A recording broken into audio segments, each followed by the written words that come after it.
Сәлеметсіздер ме, балалар? Ұйымдастырылған іс-әрекет қоршаған әлеммен танысу. Тақырыбы жанды және жансыз табиғат.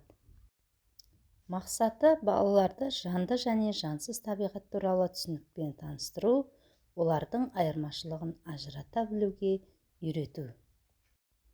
Міндеттері табиғаттағы жанды және жансыз нысандар туралы ұғымды қалыптастыру, табиғатты аялауға, қамқор болуға тәрбиелеу.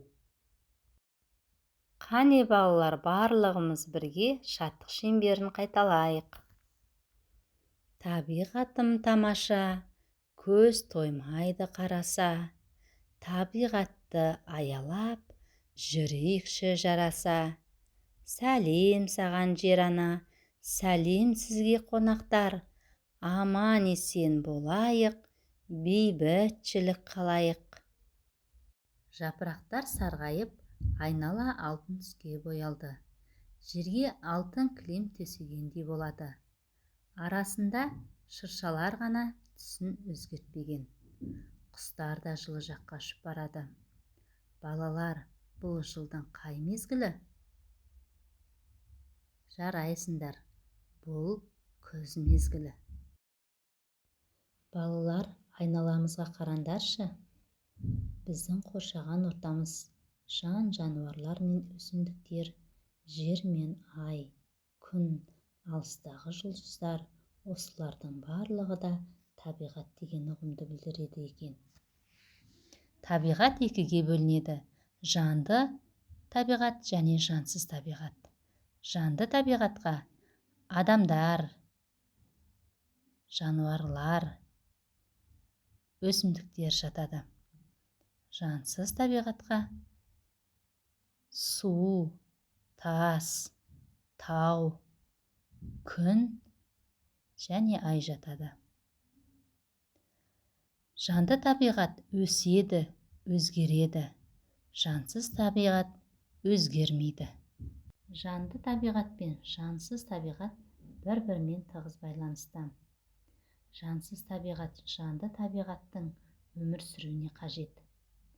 Өсімдіктер мен жануарларға күннің жарығы мен су, ауа қажет.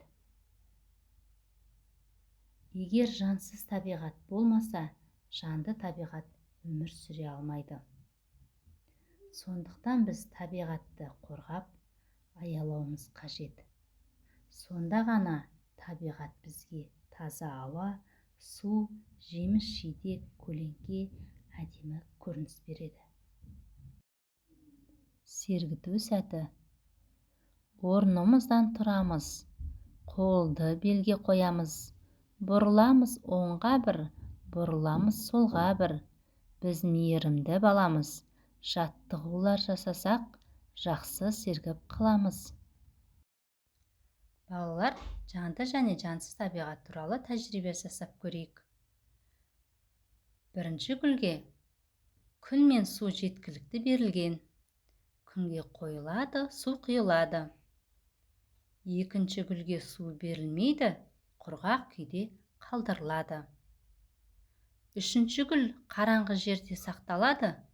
Күн сәулесі түспейді, бірақ су құйылады.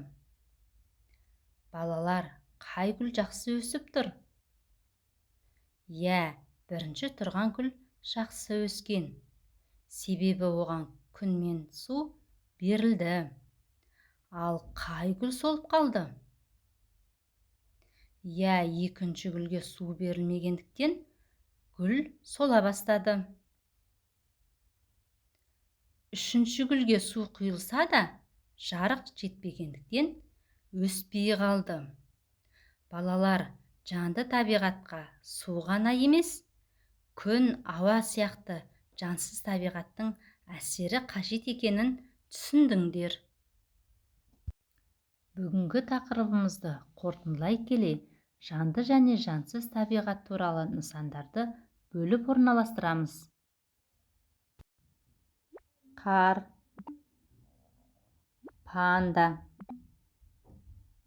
кемпірқосақ, көбелек, күз, күн, ағаш, тау, өзен, мұз, құстар, шағала, бала, ғарышкер, гүл, ай. Балалар, өзімізді бағалайық. Егер тақырыпты түсіндім десеңдер, банкоматтан $20. Ал егер сұрақтарың болса, $10. Түсінбесеңдер, $5 шешіп алыңдар. Жарайсыңдар балалар, осымен сабағымыз аяқталды. Назарларыңызға рахмет.